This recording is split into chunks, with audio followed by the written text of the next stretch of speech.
My name is Million, and I am a survivor of domestic violence and sexual assault.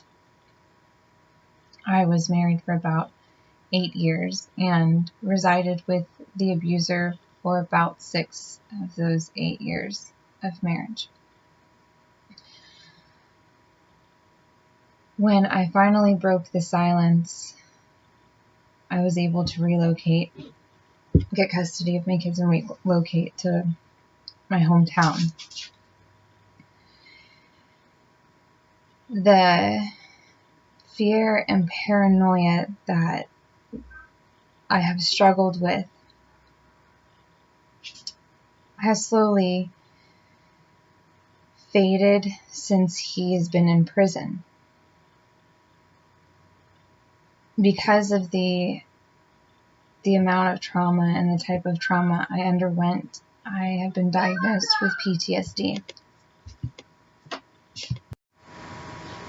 It has taken me several years to get to a point where I'm not looking over my shoulder, where I'm not in complete fear of the thought that he could be watching me or following me, because I know he's behind bars. But this past week, some stuff has happened that has re-triggered that fear. It started out a few nights ago where it sounded like someone was outside my window. I played it off like it was the neighbor's cat. And yesterday, the guy that I'm dating now brought his dogs over so I could have them for a week just to help with my anxiety and stuff. And they were barking. The neighbor's dogs were barking. I figured it was a cat or a squirrel. And then there's knocking on the side of the house. And my son comes in my room and says, "Mommy, someone's knocking." Immediately, I put 2 and 2 together. The dogs aren't knocking or barking because of a squirrel or a cat. Somebody was outside. I looked. I didn't see anybody. Kept my kids in the same room as me. And then an hour or so later started receiving really uncomfortable text messages. The person wouldn't identify themselves, and I tried to call the number to see if there was a voicemail, and there was no voicemail set up. At this point, I was in sheer panic and reliving all of those paranoid thoughts of someone's watching me, somebody's been watching me, and they know my name, they know where I live, how long have they been watching me, and I started to have a panic attack.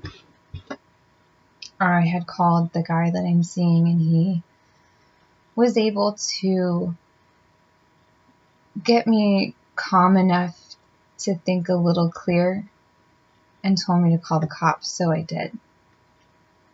The cops came and took a report and took screenshots of all the messages to put in the report, and called the number, and it was a guy, and he answered and told the police officers, "Good luck finding my number. Good luck tracing me," and hung up. For me, that's scary because of everything that I went through with my ex-husband.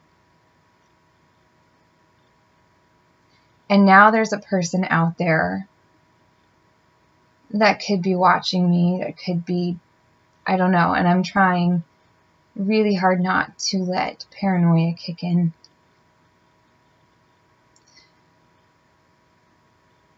But it's scary to know that even when you're finally feeling like you're in a point, in a place where you're safe from the person that abused you for so long, there's still other people out there that are crazy.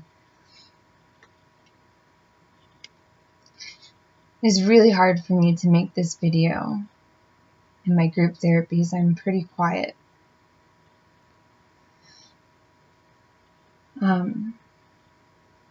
I guess the purpose of this video is to let women out there know that could possibly be dealing with the same thing, don't be silent. Call the cops. Get into therapy. Get a safety plan. Get safe. I know I've done it once, and I'm hoping that what has happened this past week was just a sick joke and isn't something that I would have to relive again that I did with my ex-husband.